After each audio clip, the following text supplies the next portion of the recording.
Well, good afternoon, everybody. Let me begin by thanking the government of Austria again. They have very generously facilitated this latest meeting of the International Syria Support Group. And they've facilitated 2 rounds before this. I want to express my appreciation to the co-chair of the task force, Sergei Lavrov, and to Special Envoy Staffan de Mistura. They have both been obviously integrally involved in every aspect of this, and they are partners in the effort to try to make the International Syria Support Group have impact. The broad range of countries represented, and by the way, it has grown since the last meeting. There were additional countries here, Japan, Australia, and France and Canada, and Spain and Canada. It underscores the scope of those countries that have a stake in this, those countries that are engaged in helping to fight against Daesh, as well as those countries that understand the importance of bringing an end to the conflict in Syria. And in order to do that, a variety of competing interests are going to have to be reconciled. And those involved in this conflict with competing agendas are going to have to be willing to prioritize peace.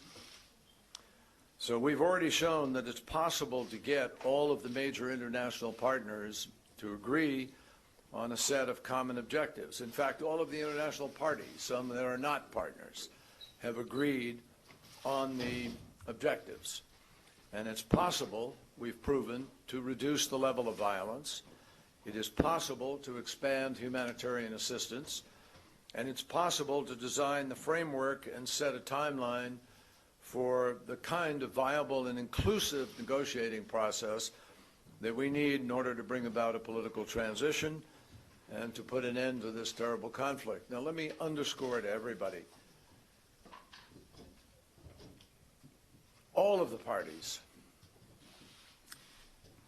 some through their representatives, like the regime, but all of the parties, most importantly, Russia, Iran, that have been supportive of Assad, and key countries in the region who have been opposed to him, have agreed on a basic framework, which is a united Syria, non-sectarian, that is able to choose its future through a transitional governing body, which is in effect the implementation of the Geneva process.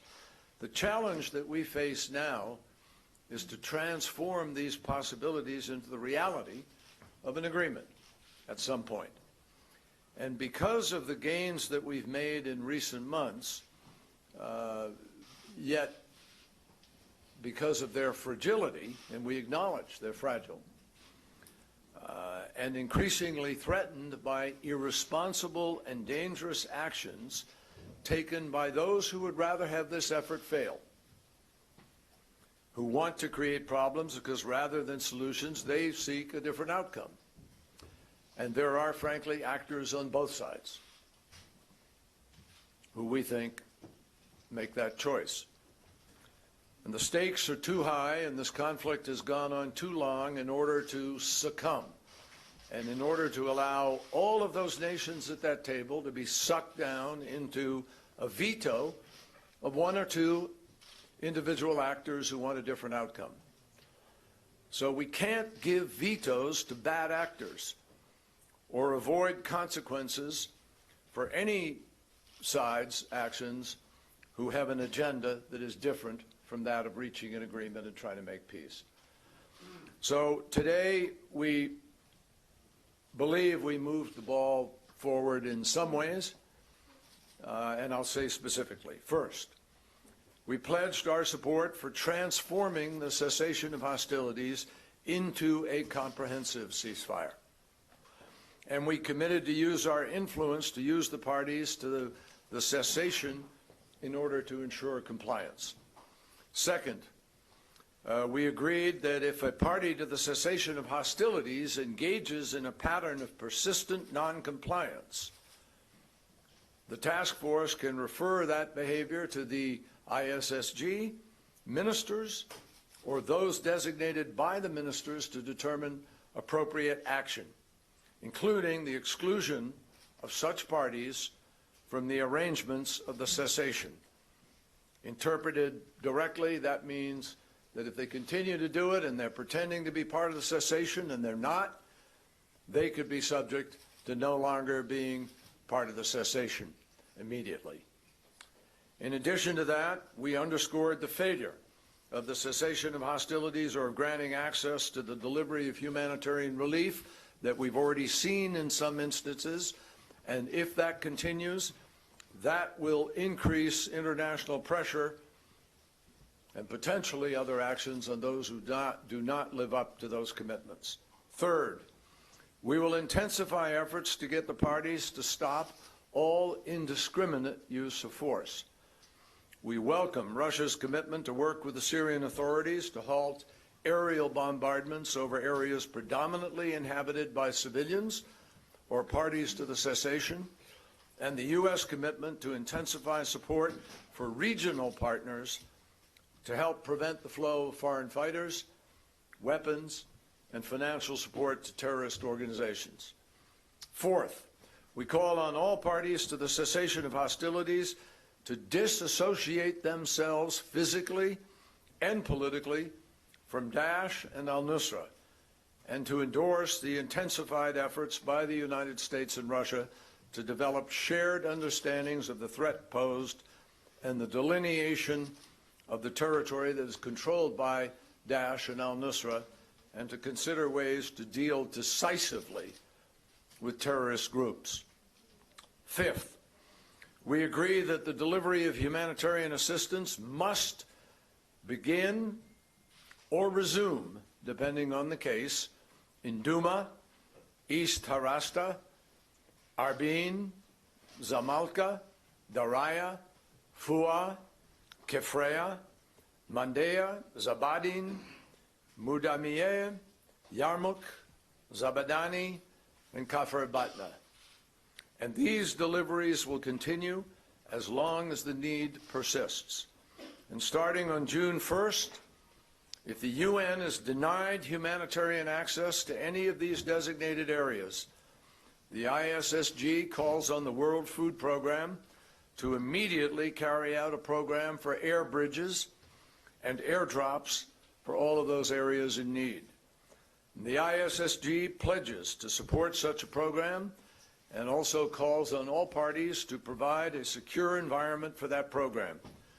The World Food Programme will, of course, determine where it is operationally feasible to conduct this program.